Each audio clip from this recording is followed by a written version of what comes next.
Some leaders leave footprints, others leave libraries.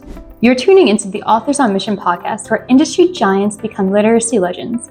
In every episode, we talk with authors who turn their brilliance into books that transform lives. I'm Danielle Hutchinson, your host and Chief Creative Officer at Authors on Mission. Welcome to your authorship experience.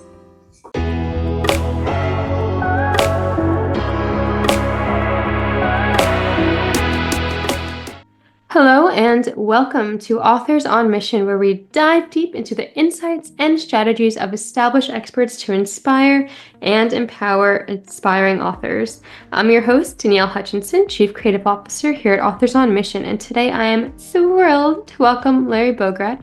Larry is an accomplished author whose work goes from picture books to middle grade fiction to young adult novels, and now a powerful memoir titled Blood Flow, a son's 40-year journey. This work explores the impact of his father's suicide when Larry was 13 and his own later heart surgery, woven together through a 40-year search of understanding. Larry's children's book, Felix in the Attic, won the prestigious Irma Simonton Black Award, and as many of his other works have been translated into multiple languages. Before focusing on his writing, Larry worked as a children's book publisher in New York and later became an associate professor of English, teaching creative writing. With all of that in mind, I'm looking forward to an amazing conversation about his most recent works, Larry's insights on the writing process, and everything in between. Without further ado, Larry, welcome to the Authors on Mission podcast. Thank you, Danielle. Good to be here. Yeah, of course. And I'm really excited always to talk to new authors, especially ones like you who have dabbled in pretty much every domain that we could think of in the writing world. So I'm looking forward to it too. So yeah, to get ourselves started off, I was looking through materials and I saw that you began your creative journey wanting to be an artist or an actor before you turned to writing. So I'm kind of curious to know a little bit more about that, being that this is this podcast for aspiring authors who probably had similar river spans of getting to where they are today. So how did that background influence your development as a writer? I think I probably had a sense that I was creative, though not particularly gifted, at a pretty young age. I enjoyed copying TV character cartoons, usually during class when I was kind of bored. And I actually appeared in a university play here when I was in 6th grade, a Eugene O'Neill play that was done here at the University of Denver, and I took acting classes. I also played the accordion, not well, but took music lessons probably since I was about 9. I wasn't an athlete at all, so I was home alone a lot. And so those creative outlets gave me a good way to spend my time other than watching reruns on TV. Right. And I can see what you mean by that, right? Everyone has their own sources of inspiration and you never know where it's going to lead you. And for you, it kind of, eventually led into that writing world. In high school, I started writing kind of satirical skits.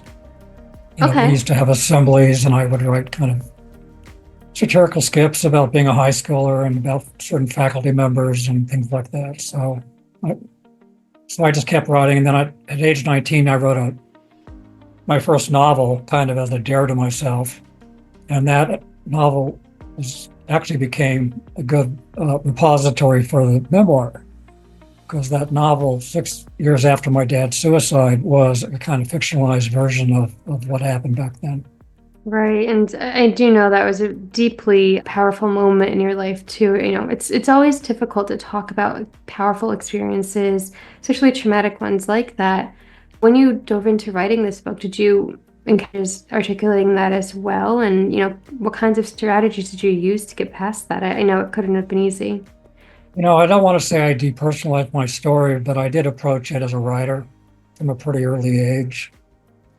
I had other ways to more directly deal with the suicide and the aftermath and the grief. I went to therapy and things like that. So I think one thing I did was I just took it as an investigation or a journey, or almost journalistically wanted to meet people who knew my dad, who I had never met, try to get his hospitalization records when he was hospitalized 3 times, it turned out, only one of which I knew about.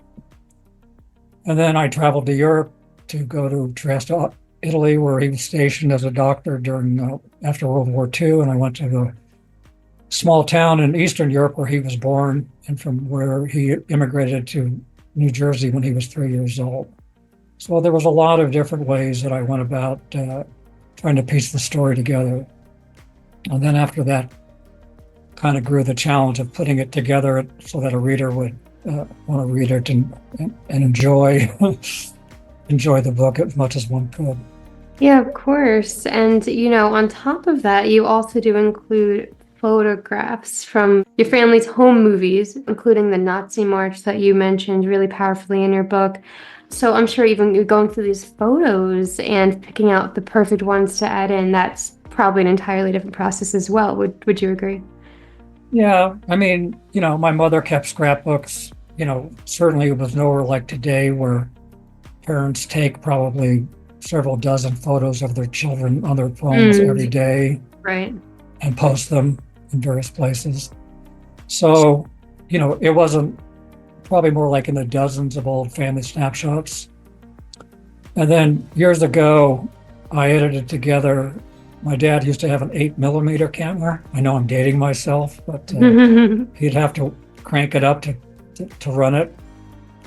And so we had all these little reels of that lying around. So I edited them together, tried to make a highlight reel, if you will. And then when digitization came along, I had it digitized. And so at that point, I had a MP4 file that I could use and pull either stills or clips out of. So I had photos. My sister had some photos. My brother had some. My mom had a lot. My dad sent home pictures when he was in the Army. So those were also included, things like that. So it kind of was a team effort then, from various family members all joining in on this project. That must have been pretty special to collaborate with them and reminisce and in general work together, right? Yeah, it was. I definitely learned a lot more about, like, my mother, for instance, and how she, as a wife, tried to support my dad through his very deep bouts of depression. I talked to his older brother, who he was in medical practice with, and I never really knew the whole backstory of how our family, at least on my dad's side, had emigrated to Europe and what they did during the Depression and things like that. So everybody was very generous with their time. And I probably interviewed my mom probably a half a dozen times over the years, and my uncle 3 or 4 times. And I also interviewed some relatives that I was meeting for the first time and only time. And I also interviewed a psychiatrist here in Colorado who helped walk me through my dad's last hospitalization records. So you could write a memoir or an autobiography, but if you're depending on memory alone, you're going to have a lot of empty gaps. Yeah, that's really interesting to think about. And perhaps this is a good time to segue into, the writing process for memoirs as well. A lot of people do think that they could rely on their own memories. And in a way you can, and there is an element of, your own perception of events that should make its way into the memoir. But, you're right, you might be doing it an injustice if you're not interviewing all these people and getting all the different sides and realizing, what did occur and, all sides of the story. So it's really good that you did do that. Yeah, and I think even in a memoir, to your point, I mean, it's good to bring in other viewpoints so that it's not just kind of like a long diary or journal. And I also think, at least from my vantage point, I think it's important that a memoir does not become purely a catharsis, and that a memoir is not to settle scores or to make people feel sorry for you. I think some of that stuff, as I indicated earlier, hopefully you're doing under other ways of expression and investigation. And the memoir really becomes a writing challenge, at least it did for me. Yeah, definitely. And I can see how all these elements just definitely come into play in the work. I was reading through it myself, for example, and, to me, one of the most powerful things that stood out was about that Nazi march, which of course was also included in the images that I mentioned before. To quote it for all of our listeners today, I have it right here in my notes. You said that your father told you, "This is how evil started in Germany." And you replied, "It can't happen here." And he said, "I'd like to think so, but don't be so sure." So, even just that line in general, I think is so powerful. It tells a lot about the experience. And I can see how it resonated throughout your life and through the rest of the book too, as I was going through it. So I was wondering, do you want to speak a little bit more about that experience in particular? Yeah, so this occurred during a cross-country station wagon trip that my entire family took to the East Coast from Denver. And we visited, stops along the way, and then we visited both tourist sites and met relatives on the East Coast. And we were in DC, and just by circumstance, there was a anti-Civil War march conducted by the John Birch Society, which was a very far-right political group, and also the neo-Nazis. There was believe it or not, there was an American Nazi party very active through the 1960s and 70s. So anyway, my dad felt we should see this march, and my mom didn't think it was necessarily a good idea, and my siblings weren't interested. So my dad just took me. And I think your listeners need to keep in mind that this is 1963. I was 10 years old, and the Holocaust was still very fresh in people's minds. And particularly if you were Jewish, it didn't, you obviously had family members who were killed and things like that. And also, my dad, when he was in the Army as a doctor, he visited what were called displaced persons camps. And this was 2 or 3 years after the war ended, and there still were death camp survivors who were living in camps like refugees and couldn't quite get their life back together. So when I was 10, I was really into the NASA and being an astronaut and all that kind of good political stuff. Patriotic stuff. So for me, I was saying, "Oh, this is the greatest country ever. How it could never happen here." And my dad, with his perspective of having lived through those years and also suffered other kinds of anti-Semitic stuff, he kind of said, let's not hope. Let's hope not, but it could happen. And sadly, he's been proven wrong. Been proven right over the years.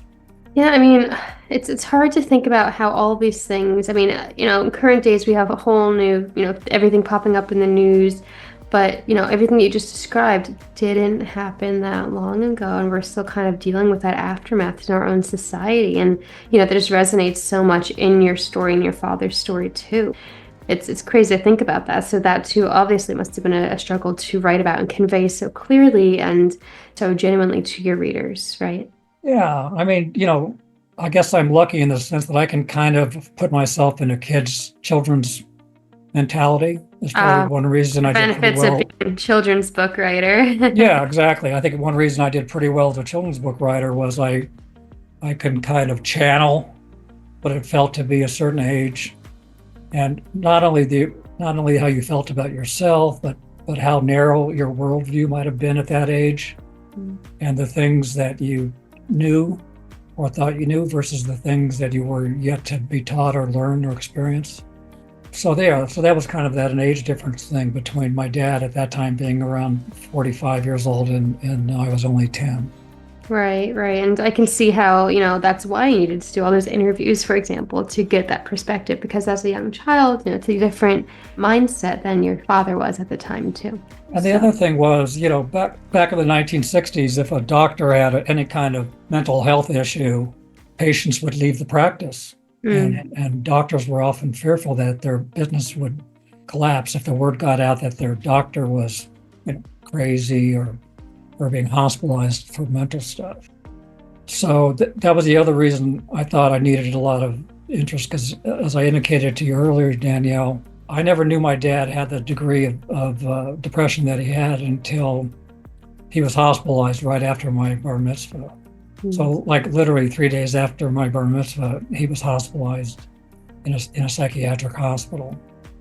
And he and my parents, one can debate the wisdom of it, but my mom and dad decided that they weren't going to share my dad's mental history issue with my siblings and I when we were young. So there was a lot of information that I had to gather later in life. Yeah, did you find it surprising? And I don't know if this is too personal or maybe if there's something to be revealed in the book, but what was it like when you finally did find out and uncover all these hidden truths that you didn't as a child? Well, I think you have a lot of mixed feelings. I mean, the most obvious one at that age was I guess I didn't know my dad. You know, Right, right. he had this whole, he didn't have an other life, but he had aspects of his life that I had no clue about. And he was kind of bipolar too. So, you know, a lot of times he and my mom would, on very short notice, drive to Las Vegas and he would gamble, stay up all night playing poker, kind of during a manic kind of thing. And that was always presented to my siblings and to me as, you know, dad's just tired. He needs a little break from being a doctor. And then the depression stuff, as I said, there was a time where he went east to be hospitalized when I was probably 8 or 9. And at that time, you know, my siblings and I were told that he was going back east to do a you know, quick fellowship to improve his medical skills. So, you know, one can debate the wisdom. I mean, I don't know what your feeling is. I mean, some people say, you know, there's a reason why childhood is called the age of innocence. It's not the worst thing in the world if children don't necessarily have to enter the adult world too soon. And then the other school would say kids that are probably by the time they're like, I don't know, fourth or fifth grade, you know, they can probably handle more than their parents think. And maybe, you know, even in a gentle way, it's time to kind of let them know, for instance, when dad acts this way, you know, yeah, he's working hard, but there may be other things on an emotional level that's happening as well. Yeah, and I guess this is a big debate that can go on about parenting or education or child development, right? You know, whether how much we should expose children to these sorts of brutal truths. I'm a Right. teacher as well, so I know what it's Mm. like. How do you phrase something to children when it's hard to say? I mean, there's been many events throughout history where, you know, they ask a question and, you know, how do you phrase that? How do you put it into their own perspective in a way that they understand, but also aren't too devastated by it. So there are pros and cons. It's like, would you rather them find out later on in life or know in the moment and be able to grow from it? So, Yeah, I mean, I like your viewpoint as a teacher because, like, so I have grandsons and I have 3 grandsons who are between 3 and 4 years old. 2 of them are twins. okay. And, you know, the question they usually ask me is, why don't I have any hair? But sometimes they'll say, "Are you going to die?" Oh, You know, yeah, no and then filters. and then yeah, is everyone going to die? And you know, you don't want them to think to get too focused on death, but at the same time, you know, you can talk about pets that die or how the seasons change or you know how they're growing up, but they have a long life ahead of them. So I think enlightened people are careful in how they approach these topics with kids. And I don't have any negative feelings that I wasn't told earlier about my dad's challenges with mental illness. You know, I had a really good childhood in terms of being in a loving family, and I look back on that with a lot of joy and nostalgia. Right. Yeah, definitely. And I can see how there's a solid balance between that. And that's a whole nother conversation too. I think perhaps we should probably focus on the writing of your book a little bit, though. Sure, sure. Specifically for blood flow, because everybody listening today, they're probably hanging at the edge of their seats, thinking about, you know, their own choices they would make in all these different conversations we just had. However, you know, all this can be explored in Larry's memoir, Blood Flow, and we could learn a lot more about it as well. So, that being said, I'd like to talk a little bit more about that. You really do have a style in this book, kind of like a prose style. When I was looking through it, I noticed you had just a lot of vivid imagery, unexpected metaphors. And one of the notes I have down here that I really liked was you described anxiety as rising like a sunflower on steroids. So, just a really cool voice in general, something that our audience can be looking forward to and they pick it up themselves. I'm wondering, how did you develop this voice for your memoir, and was it intentional? Yeah, it was very intentional, and it actually took me a long time to get to the voice that I found I Right. wanted, and that the book was ready to be published. You know, as I indicated earlier, I wrote a version when I was 19, and I probably wrote a version of this episodes in my life probably 15 times in the ensuing, you know, 4 or 5 decades. Yeah, you I, mentioned trying new things with each draft as well. You told me right. that. You know, I tried it as a third person novel. I tried it as a first person novel. I tried it as journalism without the kind of author touches of metaphor and deep description. I tried to do it weirdly enough without emotion, just as visual as possible, almost like watching a movie. At some point, some years ago, my brother said to me, he read an earlier draft and he said, you know what's missing from your writing? I go, tell me. He said, well, you're actually pretty funny and there's no humor in the book. And I go, well, it's not really a funny story. He goes, yeah, but you're funny. And so part of the fun I had with metaphors is to try to come up with kind of new, sometimes even absurd metaphors. And I gave myself the challenge to avoid cliches. Very often I read books and fairly enough, I kind of negatively judge them if I find the writing uses a lot of cliches. I had a writing professor when I was in grad school who had a novel published in 40 years earlier, and 30 years later he still was saying, I can't believe in my writing that I once said that the character gripped the steering wheel with white knuckles. And he just said, that's such an overused cliche. And so I think one of the reasons some of my metaphors might strike people as a little new is just because I tried on purpose to create new visual pictures and create different kinds of emotional analogies and things like that, and not just fall back on the kind of cliche writing that I think too many writers, fall prey to. Right. Yeah, no, I get that. And I think that's something that everybody has to kind of be aware of when they're writing. We naturally draw upon others' works and what we hear when we're writing. So that's kind of where these, cliches might come from. So I guess you have to always be conscious of that and aware of the phrasing that we're putting in there to make sure it is unique. Was that kind of the strategy you took upon it, kind of looking at it and saying, like, would somebody see this as, cliche, or is it unique? What's Right. your strategy? Well, yeah. I mean, I often, you often think about what the common cliche would be, and then you try to think how you can spin this in a more unique way. Yeah, and I can definitely see that in what you did here. I think, to me, I want to consider myself a literary writer, and I don't necessarily mean that in a self-aggrandizing manner. But I mean, there's a lot of different decisions you have to make when you write a memoir. You have to figure out your structure. You have to figure out how you're going to deal with chronology. You have to figure out how much psychology and kind of trying to get yourself in the head of other people versus just trying to be, different ways of presenting information. So you commented on a lot of visual stuff because I tend to be a visual person, even as a writer. And then this whole issue of voice, how serious am I going to be? Are there elements where I can add some levity because the story itself is not a happy one in places?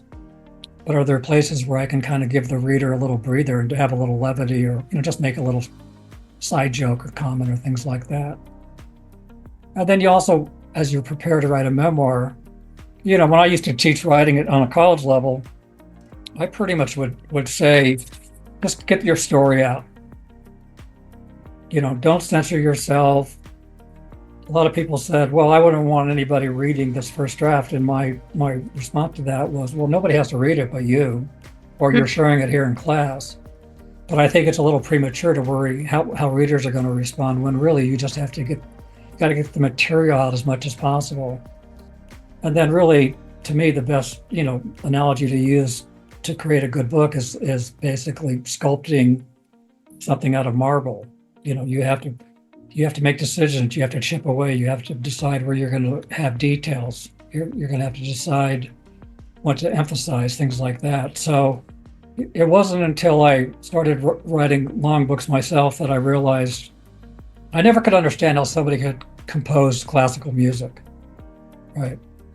But once I got to the point where I was writing kind of complex books, I finally realized, believe me, I'm no composer, but I kind of understood how the artistic mind and intellectual mind had to work to pull all these different elements together in a successful way.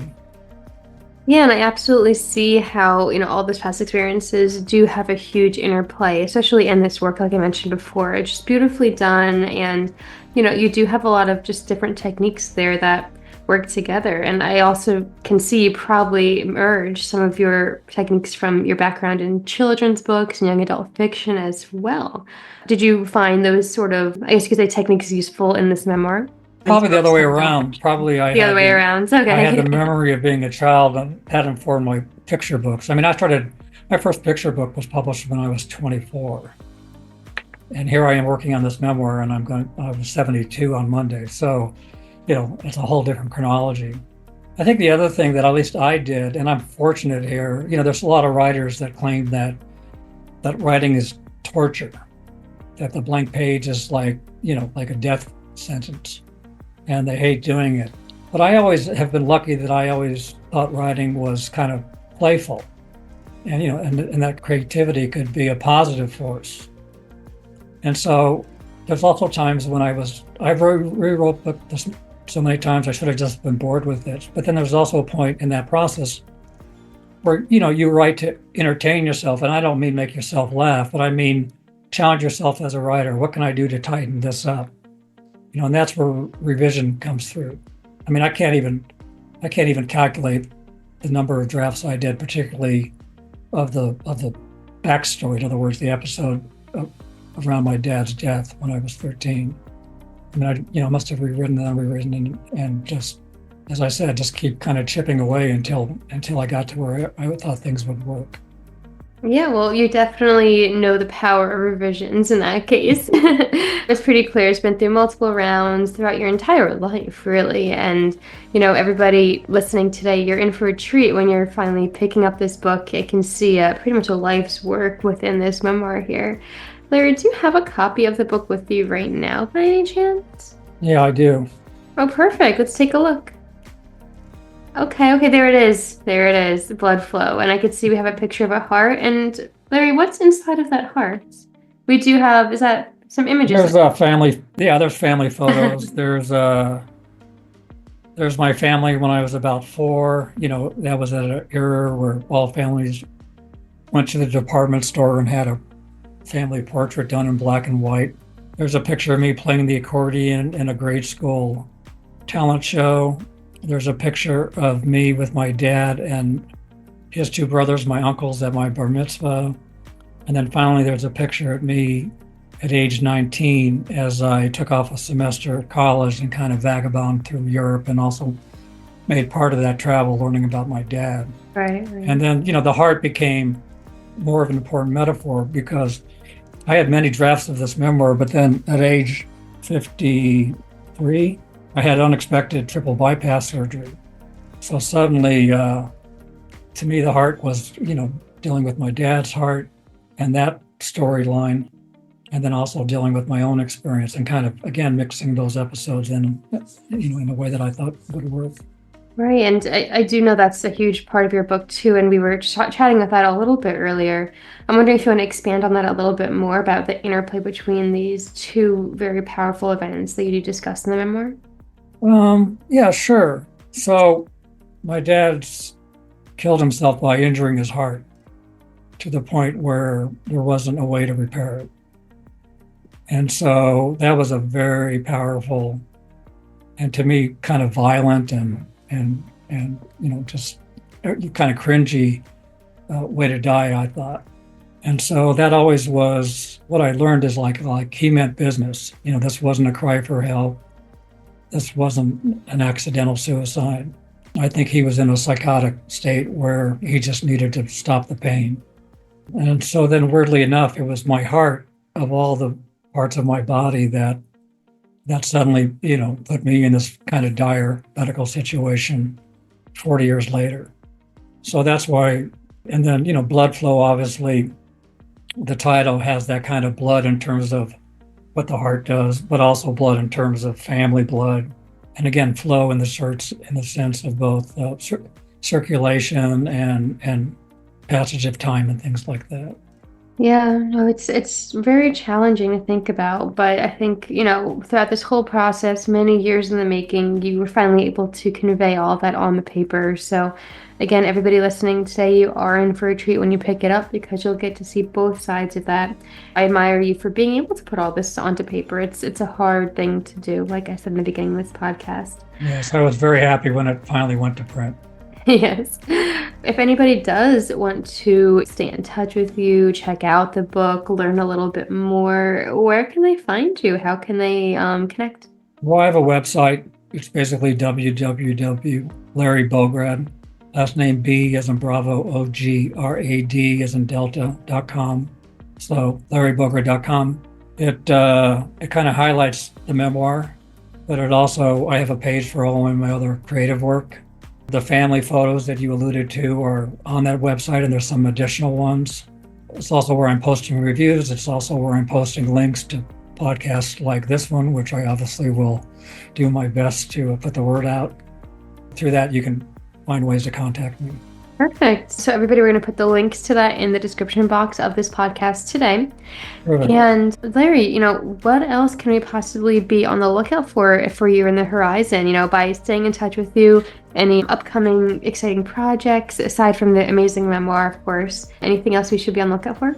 Yeah, I mean, I'm on Substack, I'm on, Instagram, things like that. I am working on a couple of projects. I actually just retired from full-time employment, so I'm kind of writing a satire of corporate life where I ended up working for 20 years. I think we can all relate to that. It actually can almost write itself, anybody who's worked in the business world. And I'd like to write a long essay about growing up in the American West. And so there's a couple projects that I have in mind. I'm kind of flirting with the idea of continuing the memoir into my 20s and 30s, but I wouldn't say it's at the top of my interest at the moment. Okay. Well, everybody listening, if you go ahead and you follow those links and check out the website, you could stay tuned for when that comes to fruition. I think that's really cool because I think a lot of us can relate to that. It is really amazing how you go from, children's books to your powerful memoir to a satire book. You have the whole package, Larry. Oh, thank you. I just wanted to give you one quote about revision. The French comic writer Voltaire once said, "All first-rate lines come from God, and then the writer's work starts after that." So, I mean, I think it's okay to find writing challenging, and it's okay to realize that revision is probably as important as getting your story down in the first, because revision is what you're doing for the reader. And getting the story down is kind of what you're doing for yourself. And those are two different missions from a writer's point of view. Right. And that's a really beautiful quote. I like that a lot. Perhaps we'll put that right in the beginning of this podcast description today. Thank you for sharing that. And do you have any other last bits of advice for us? Any last bits of homework for us to go and think about after this podcast is finished? Quote's an amazing one. Just want to give it another chance in case there's anything else. I just hope for the people that listen to you that they view writing as a creative outlet, as a way to get into flow, as a way to just kind of escape what else is happening in the world or in one's life for a little bit of time. I mean, as I said earlier, I'm very fortunate in that even if I sat down and wrote for about 20 minutes, I would feel better afterwards than I necessarily might have before. So I think take the pressure off yourself. The world's not necessarily waiting for anyone's work. And it is a craft, and the more you can learn about that craft, or counting on this podcast or other things that Authors on Missions offer, it's okay to ask for help. The other thing that was interesting to me, when I went to graduate school, I had a professor who said to me, "So what are you going to do, Bograd?" I said, "Well, I'm going to go to New York and I'm going to write a novel and get it published." And he just kind of rolled his eyes and he just said, "You know what? If you're a good poet or songwriter, you can be in your 20s. But if you're a novelist, you have to be in middle age or older." Because you have to really know enough about life and the subtleties and the way that things kind of work together. Because that's really what the novel form is about.